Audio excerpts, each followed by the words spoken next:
അസ്സലാമു അലൈക്കും വറഹ്മത്തുള്ളാഹി തആല വബറകാതുഹു. ഒരുപാട് ഉമ്മമാർ ചോദിച്ച ദുആഇനെയാണ് ഇന്ന് നിങ്ങൾക്ക് പറഞ്ഞു തരുന്നത്. നമ്മുടെ മക്കൾ നിസ്കരിച്ചു കിട്ടാൻ, നമ്മുടെ മക്കൾ നാം പറയുന്നത് അനുസരിക്കുന്നവരായി കിട്ടാൻ എന്താണ് മാർഗമെന്ന് പല ഉമ്മമാരും ചോദിക്കുന്നുണ്ട്. മക്കൾ പറഞ്ഞതനുസരിക്കുന്നില്ല, കൃത്യമായി നിസ്കരിക്കുന്നില്ല എന്നൊക്കെ പറയുന്ന ഉമ്മമാർക്ക് ഒരു ദുആഇനെയാണ് പരിചയപ്പെടുത്തുന്നത്.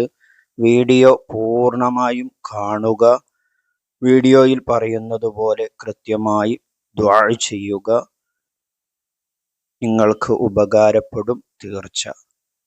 നമ്മുടെ മക്കൾ നിസ്കാരം നിലനിർത്തുന്നവരാകാൻ ഖുർആനിൽ പറഞ്ഞ ദുആഇനെയാണ് പരിചയപ്പെടുത്തുന്നത്. വീഡിയോക്ക് ഒരു ലൈക്ക് ചെയ്യുക. ഒരു മാഷാ അല്ലാഹ് അൽഹംദുലില്ലാ കമൻ്റായി രേഖപ്പെടുത്തുക. നിങ്ങളുടെ പ്രിയപ്പെട്ടവരിലേക്കൊക്കെ ഈ അറിവിനെ നിങ്ങൾ ഷെയർ ചെയ്തു കൊടുക്കണമെന്ന് നിങ്ങളോട് പ്രത്യേകം ഓർമ്മപ്പെടുത്തുകയാണ്. വീഡിയോ നിങ്ങൾ ഷെയർ ചെയ്തു കൊടുത്ത് അവരും ആ പ്രാർത്ഥന നടത്തുമ്പോൾ അവർക്ക് ലഭിക്കുന്നത് പോലത്തെ ഒരു പ്രതിഫലം നിങ്ങൾക്കും ലഭിക്കും. നിങ്ങളുടെ മക്കളും അതിലൂടെ നന്നായി തീരാൻ അതൊരു കാരണമായി തീരും. അല്ലാഹു തആല നമ്മുടെ മക്കളെയൊക്കെ നിസ്കാരം നിലനിർത്തുന്നവരും നാം പറയുന്നത് അനുസരിക്കുന്നവരുമാക്കി അല്ലാഹു തആല മാറ്റിത്തരുമാറാകട്ടെ. ആമീൻ ബിറഹ്മതിക യാ അർഹമർ റഹീമീൻ. നബി സല്ലല്ലാഹു അലൈഹി വസല്ലമ തങ്ങൾ പറഞ്ഞു, 7 വയസ്സ് പൂർത്തിയായാൽ നിങ്ങൾ അവരോട് നിസ്കാരം കൊണ്ട് കൽപ്പിക്കണം. 10 വയസ്സ് പൂർത്തിയായിട്ടും അവർ നിസ്കരിക്കുന്നില്ല എങ്കിൽ അവരെ നിങ്ങൾ അടിക്കുകയും ചെയ്യണം. ഇത് ഇസ്ലാമിൻ്റെ കൽപ്പനയാണ്. മുത്തുനബി സല്ലല്ലാഹു അലൈഹി വസല്ലമ തങ്ങൾ നമ്മോട് പറഞ്ഞ കാര്യമാണ്. നബി തങ്ങളുടെ ഈ കൽപ്പന ജീവിതത്തിൽ പകർത്തിയവർ എത്ര പേരുണ്ട്? എല്ലാവരും ഈ കാര്യം വളരെ ഗൗരവത്തിൽ എടുക്കേണ്ടതാണ്. നമ്മുടെ മക്കളെ തെറ്റിലേക്ക് കൊണ്ടുപോകുന്നതും അതിനുള്ള വഴികൾ ഒരുക്കി കൊടുക്കുന്നതും രക്ഷിതാക്കളായ നാം ആണ് എന്ന് പ്രത്യേകം നമുക്ക് ഓർമ്മയുണ്ടാവണം. അതുകൊണ്ട് തന്നെ സദാസമയം അവരെ നിസ്കാരം കൊണ്ട് ഓർമ്മപ്പെടുത്തുകയും നിസ്കരിച്ചിട്ടില്ലെങ്കിൽ അതിന് വേണ്ട ശിക്ഷ അവർക്ക് നൽകുകയും ചെയ്യണം. മക്കൾ നിസ്കാരം നിലനിർത്താൻ വളരെ എഫക്റ്റീവായ ഒരു കാര്യം പറയാം. ഈ കാര്യം മാതാപിതാക്കൾ ചെയ്താൽ ഉറപ്പായും മക്കൾ നിസ്കാരം നിലനിർത്തുന്നവരാകും.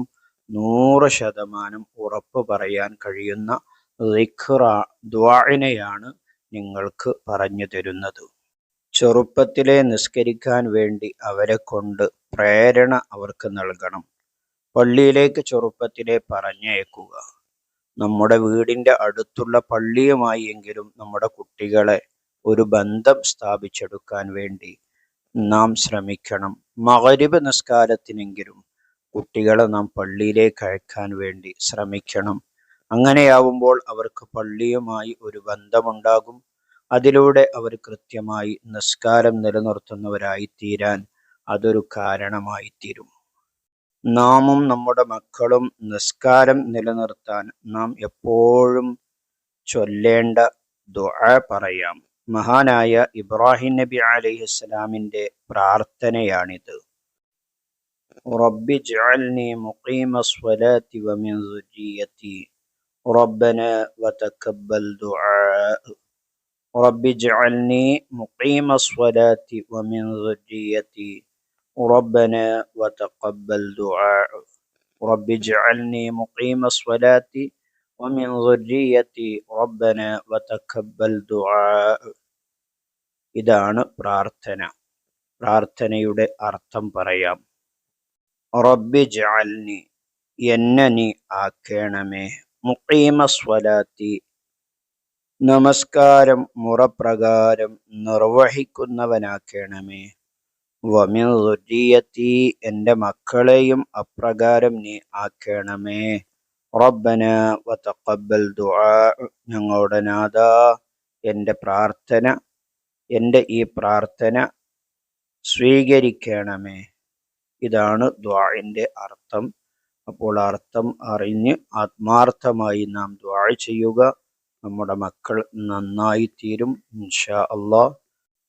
ഈ അറിവിനെ നിങ്ങളുടെ പ്രിയപ്പെട്ടവരിലേക്കൊക്കെ നിങ്ങൾ ഷെയർ ചെയ്തു കൊടുക്കണമെന്നൊരിക്കൽ കൂടി ഓർമ്മപ്പെടുത്തി മറ്റൊരു വീഡിയോയിൽ മറ്റൊരു വിഷയവുമായി നമുക്ക് വീണ്ടും കാണാം. സ്നേഹത്തോടെ അസ്സലാമു അലൈക്കും വറഹ്മത്തുള്ളാഹി.